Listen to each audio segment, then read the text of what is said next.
Snapchat has added a new feature called Home Safe, which makes it easy to let your loved ones know you've made it home from an outing. I'm Jessica, and in this video, I'll show you how to use Home Safe on Snapchat. Now let's get started. To use Home Safe on Snapchat, open the Snapchat app and tap the map icon at the bottom. Then tap your Bitmoji.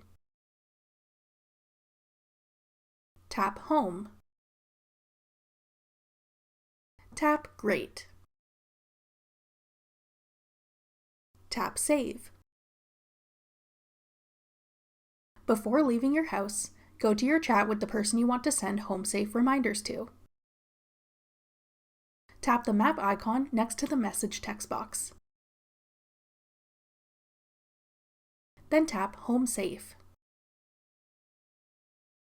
Tap Let's Go. Once you turn this on, you can go out wherever you're heading. Once you get back to your saved home location, your friend will receive a message on Snapchat saying you're home safely. This is a one-off setting, so redo this setup process each time you want to send a Home Safe message to any of your loved ones. That's all it takes to use Home Safe on Snapchat. To learn about other cool Snapchat features, check out our full playlist of Snapchat tutorials. Click the playlist on your screen now to watch. Thanks for watching. If you found this video helpful, we'd love it if you'd hit the like button below and subscribe to our channel. We put out great new tech tutorials like this one every day.